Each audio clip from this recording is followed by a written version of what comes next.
Section को अभी नहीं करवाया, तो ये शॉर्ट क्वेश्चन काफी इंपॉर्टेंट है, इसे चेक करें। ये एक्सरसाइज का शॉर्ट क्वेश्चन नंबर 10 है, तो चेक करें। इसमें आंसर आपको बुक से मिल जाएगा। ये वाला जो साइड बॉक्स है, फॉर योर इंफॉर्मेशन वाला, यही इसका आंसर होगा। कार्बोरेटर होता क्या है? कार्बोरेटर की वजह से ही इंजन के अंदर एक खास प्रपोर्शन में, एक खास रेशो के साथ ऑयल यानी पेट्रोल, जिससे गाड़ी ने चलना है। और पेट्रोल आपको पता है किस लिए इस्तेमाल होता है? कंबस्शन के लिए। तो इंजन के अंदर कंबस्शन प्रोसेस के लिए सिर्फ पेट्रोल ही नहीं, पेट्रोल के साथ साथ एयर के यानी हवा के पार्टिकल्स भी चाहिए होते हैं। तो हवा के जर्रात को, बुखारात को मिक्स करने के लिए, एक खास प्रपोर्शन में मिक्स करने के लिए कार्बोरेटर की जरूरत होती है। तो कार्बोरेटर हकीकत में कैसे दिखता है ये आपको मैं बताता हूँ, लेकिन आप पहले ये लाइन पढ़ें जो लिखा हुआ है सबको। इसमें वेंचुरी डक्ट का मतलब यहाँ पर ये वाला दरमियान वाला हिस्सा है, ये वेंचुरी डक्ट। इसके अंदर स्पीड ऑफ एयर बहुत ज्यादा होती है, और स्पीड ऑफ एयर ज्यादा होने की वजह से यहाँ प्रेशर कम हो जाता है। यहाँ लिखा भी है लो प्रेशर। और उसके बाद बाहर जहाँ गैस लिखा हुआ है, यहाँ गैस से मुराद हवा नहीं, बल्कि यहाँ पे इन्होंने जो दिखाया हुआ है वो तो गैस है, लेकिन ये असल में गैसोलीन कहते हैं। गैसोलीन का मतलब होता है पेट्रोल, टैंकी पेट्रोल वाली। तो पेट्रोल वहां से इंटर होगा। और आपने देखा होगा मोटरसाइकिल के नीचे इंजन के साथ एक पाइप ऐसे ही लटक रहा होता है, या उसका मुंह खुला होता है। वहां से हवा इंटर करती है, और एक पाइप नीचे अटैच होता है जो इंजन को पेट्रोल देता है। तो यहाँ पे दरम्यान में कार्बोरेटर काम कर रहा होता है, जो इंजन को पेट्रोल देने से पहले मिक्स करता है पेट्रोल को हवा के अंदर। क्योंकि आपको पता है कंबशन के लिए ऑक्सीजन की जरूरत होती है। विदाउट ऑक्सीजन इंजन के अंदर कंबशन नहीं हो सकती। तो हवा को मिक्स करने का मेन मकसद ये है कि अच्छी तरह से कंबशन का प्रोसेस हो सके। तो फिर बता दूं कि कार्बोरेटर यहाँ पे सिर्फ और सिर्फ पेट्रोल को हवा के साथ मिक्स करने का काम करता है। बाकी काम इंजन का ही है। इंजन आगे लगा हुआ है, और इंजन हम चैप्टर 11 थर्मोडायनेमिक्स में पढ़ेंगे। तो यहाँ पे ये इंजन नहीं है, सिर्फ एक छोटा सा डिवाइस है। अक्सर जब बाइक मिसिंग करती है तो उसमें कार्बोरेटर में कचरा फंसा होता है जिसको निकालना पड़ता है। ट्यूनिंग के दौरान मैकेनिक इसको साफ करता है, और फिर गाड़ी स्मूथली चलना शुरू हो जाती है। तो ये रीड करेंगे पता चलेगा। The carburettor of a car engine. ये कौन है जी? हुजैफा, अपना माइक बंद करें आप।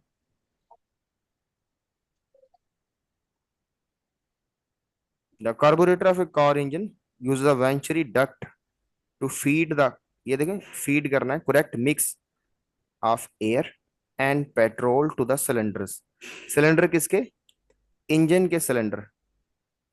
इंजन के अंदर चार तरह के स्ट्रोक होते हैं, और काफी सिलेंडर्स होते हैं। और वो स्ट्रोक्स किस तरह से लगते हैं और कैसे इंजन काम करता है, ये थर्मोडायनेमिक्स में लॉस्ट चैप्टर में डिटेल से पढ़ेंगे। होता क्या है कि air is drawn through the duct. इस डक्ट के जरिए, ये डक्ट आपको नजर आ रहा होगा, यहाँ में लाइन लगाई है, एरो लगाया। इस डक्ट के जरिए हवा को लाया जाता है along the pipe to the cylinders, cylinder तक, नीचे इंजन के सिलेंडर तक। एक tiny inlet at the side of duct is fed with petrol.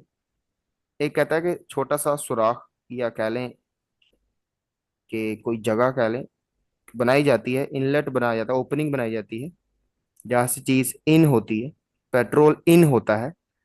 और कहता है कि ये छोटा सा इनलेट एक साइड पर इस डक्ट के एक तरफ बनाया जाता है, ताकि वहां से पेट्रोल को फीड किया जा सके, पेट्रोल को निकाला जा सके। The air through the duct moves very fast. ये जो दरमियान में नैरो पाइप है, जिसे हम डक्ट कह रहे हैं, वेंचुरी डक्ट कह लें आप इसे। यानी वो हुक्के वाली नली जो होती है, जो बहुत बारीक होती है, उस तरह। तो यहाँ से स्पीड ऑफ एयर बहुत ज़्यादा होगी, और स्पीड ज़्यादा होने की वजह से ये देखें यहाँ पे स्पीड ज़्यादा और प्रेशर कम होगा, कम। जबकि इस तरफ as compare to other and speed कम। ये माइक अपना बंद करें जी। प्रेशर ज़्यादा होगा, और ज़्यादा प्रेशर से ऑटोमेटिकली कम प्रेशर की तरफ फोर्स लगती है। ये जो बाहर प्रेशर होगा ये एटमॉस्फेरिक प्रेशर होगा, लेकिन अंदर जो प्रेशर होगा वो आपको पता है स्टैटिक प्रेशर है, और वो स्पीड ज्यादा होने की वजह से कम हुआ है, और बाहर जितना है उतना ही रहेगा। बाहर एटमॉस्फेरिक प्रेशर लिखा भी हुआ है यहाँ पे। ये एटमॉस्फेरिक प्रेशर की वैल्यू अंदर वाले प्रेशर से ज्यादा होगी, जिसकी वजह से due to a pressure difference petrol के बुखारात खुद ब खुद इस वेंचुरी डक्ट की तरफ जाएंगे, और हवा के साथ मिलकर एक खास निस्बत के साथ, एक खास प्रपोर्शन के साथ इंजन की तरफ जाएंगे, और इंजन में कंबस्शन का प्रोसेस स्टार्ट होगा। इंजन किधर होगा? इंजन यहाँ पे नीचे होगा। लेकिन ये आपको जो डिवाइस दिखाया जा रहा है, ये इंजन नहीं है। इंजन के ऊपर लगा हुआ एक पुर्जा है। आगे देखें, कहता है कि the air through the duct moves very fast creating low pressure in the duct. Duct में प्रेशर लो हो जाएगा, which draws petrol vapours in to the air stream, जिसकी वजह से बुखारात बनेंगे और पेट्रोल वेपर्स मिक्स हो जाएंगे, और उसके बाद इंजन की तरफ जाएंगे। तो ये सारी ड्राइंग मैं रेस करता हूँ।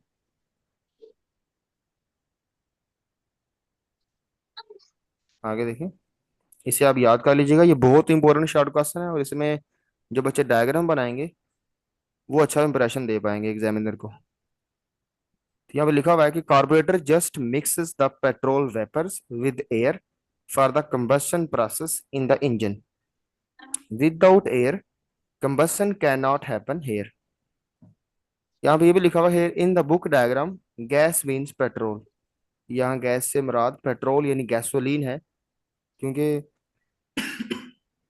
जिसे आप पेट्रोल कहते हैं उसे दुनिया गैसोलीन कहती है। और जो हमारे यहाँ पेट्रोल स्टेशंस होते हैं, तो दूसरे मुल्कों में गैस स्टेशंस होते हैं। तो आपको पता होना चाहिए कि यहाँ पे गैस से मुराद क्या है, पेट्रोल है। ये पेट्रोल की टंकी थी जो यहाँ पे डब्बा बना हुआ था। अच्छा, तो मेरा अब नेक्स्ट लेक्चर स्टार्ट हो गया सेकेंड ईयर में। तो मैं सेकेंड ईयर का लेक्चर देखता हूँ, बच्चों को ऐड करता हूँ, और आपको यहाँ तक सेंड करता हूँ रिकॉर्डिंग। तो कल इंशाल्लाह पूरे टाइम पे शुरू करेंगे, और बच्चों को बताएं कैसे ज्वाइन करते हैं। जिन बच्चों को नहीं समझ आती उनको आप खुद समझाएं, कोई बात नहीं, ये भी सदका ही है। अगर कोई पढ़ लेगा, कुछ समझ लेगा आपकी वजह से, तो बेटा आपको सवाब होगा। ओके, मैं सेंड करूंगा व्हाट्सएप पे ये रिकॉर्डिंग। किसी का सवाल है यहाँ तक के लेक्चर में तो बताइए।